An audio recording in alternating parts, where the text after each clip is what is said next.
Okay, so in this video, I'm going to be showing y'all how to do a removal process on just, a random eye. I just filled some lashes up there, and I did a couple of them messed up. I did a couple of them, way down the line, because this is how a lash fill will look. Your clients, when they come back for fill-ins, that extension is going to be growing up their natural lash by the time they come back. And then I have, two lashes that are stuck together down here. And to show you how to do a banana peel method.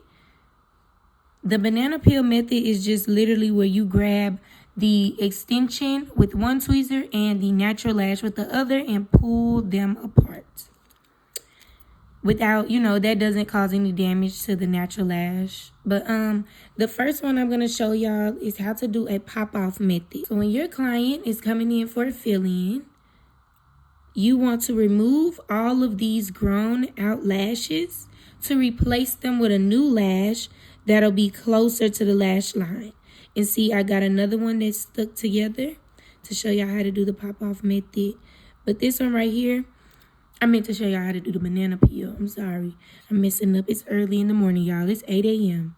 Had to go on and get this started for y'all. But so with the pop-off method, with your right hand tweezer, or not even your right hand, your fanning tweezer, because if you're left-handed, this fanning tweezer will be in your left hand, and your isolation tweezer will be in your right hand.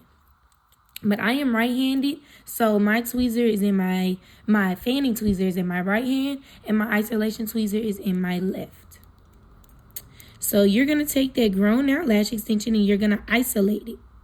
So y'all know what isolation is from learning about it through the manual. So we're going to take our fanning tweezer and grab that natural lash. You're going to get a good grip on it.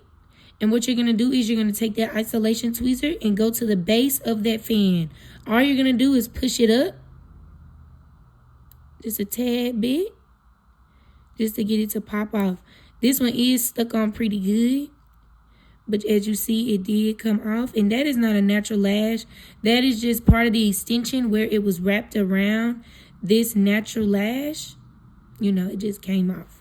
But yeah, this is a mannequin. It is not going to damage the client's eye like this. I did just put these lashes on earlier. So it is going to be a little bit tougher to get them off.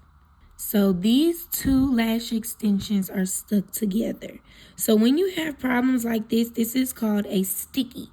A sticky can form when a natural lash is attached to a fan and another natural lash, or if two fans are attached together, in this case, like this, or if two natural lashes are stuck together with glue, that can also be considered a sticky. And stickies are very damaging to the eye, and you want to make sure that you are setting out at least 5 to 10 minutes after every single lash set, making sure that you are running your tweezers through the set, making sure there are no lashes stuck together. And when you find them stuck together, it'll be harder for them to move so loosely. But these right here, what you're going to do is you're going to find where the two natural lashes, not the natural lashes, where the two fans separate. So what you're going to do, get a good grip with both of your tweezers and just slowly pull them apart. So you see how they came apart? Now they're both still attached to their own natural lash, but they are no longer attached to each other. So that is how you do the banana peel method. Just even if it's a natural lash stuck on a fan, you grab that natural lash and you grab that fan and you pull them apart. I'm going to do it one more time on this one down here. So as you can see a little bit where they are separated at.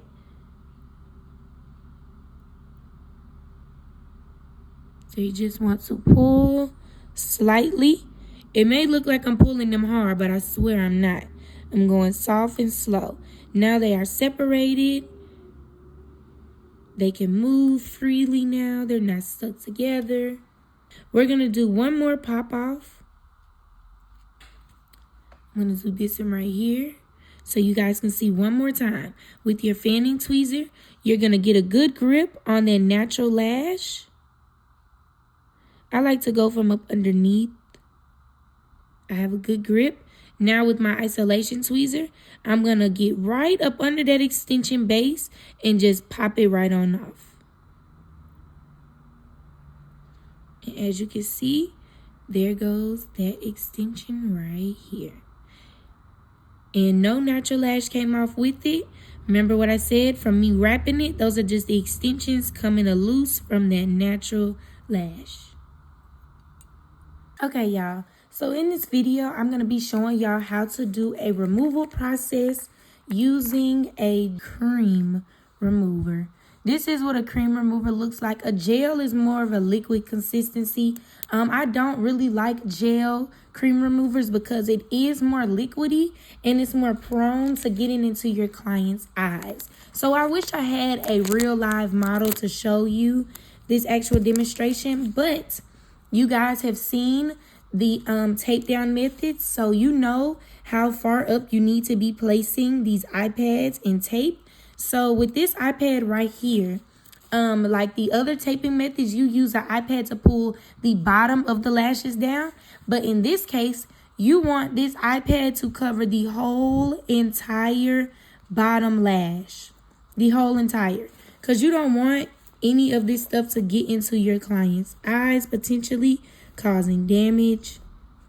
And this shit burns. It really does. It burns bad.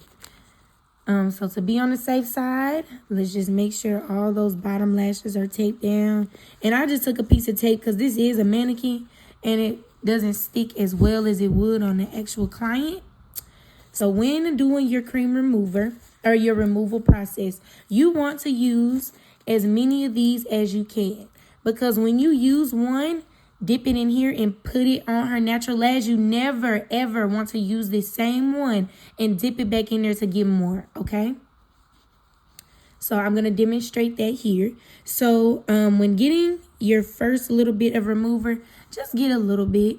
And the objective is to put it at the ends, at the bottom of the base of those extensions.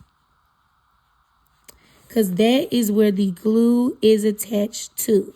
And you never want to get any of this cream remover on your client's eyelids or too close to the eyelid to where it could potentially get in her eye. I'm sorry, y'all. I ran out of stores, so I'm going to try to make this fast as I can. So I'm going to take another one, dip it in there, and finish applying the rest on the ends of these natural lashes. I mean, not natural lashes, on the ends of these extensions.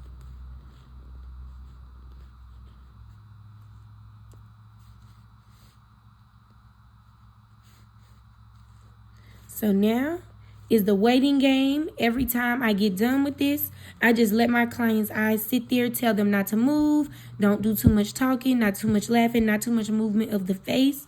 And I typically leave my remover on there for 10 minutes. After 10 minutes, I start pulling them off, and I'll show y'all how to do that. Okay, so after your 10 minutes has passed by, what you're going to do is you're going to take your tweezer.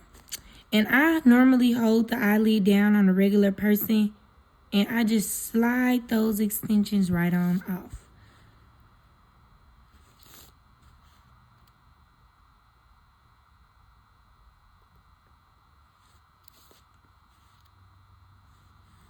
Oh, that one wasn't even covered in remover. I didn't even notice.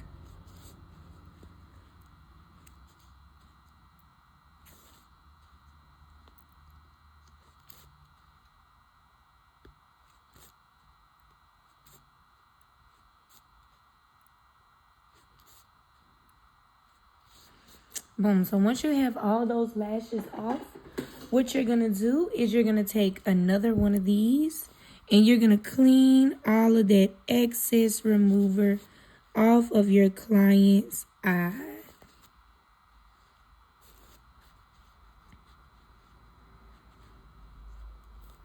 And once again, I hold down the eyelash, and I'm being a little more rough on this mannequin than I would on an actual client. I'm normally really soft, and I normally do not, press down or use any harsh force when working with this removal, because sometimes using too much force can cause the cream to go into the client's eyes, and we do not want that. So after I have taken everything off, I keep my client's eyelid down and I slide that tape off. We'll slide the iPad off. Then you'll be ready to wash. So I take another one of those lip wands. Just put it on there. Hold my client's eyelid down once again. And I just get all of those lashes cleaned up. And I scrub the eyelid kinda, Make sure it's getting a good clean.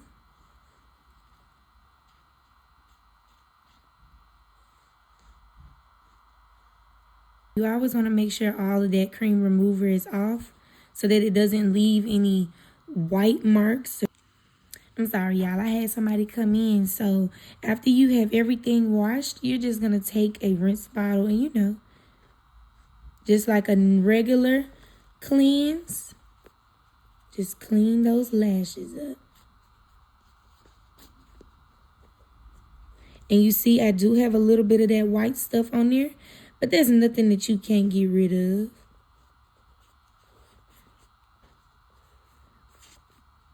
And if you do, have a couple more of them little white things like I do, just wash again. Make sure you're taking another lip wand and really getting in there and getting on that lash line, making sure all the white stuff is gone. But yeah, after every removal, make sure all of the cream remover is off, and then you can wash 2 times. I always do twice because I like to make sure that the lash line is not full of any of that product. After this, you'll fan it, then, put more iPads on there, map her out, and you'll be ready to give her a new set.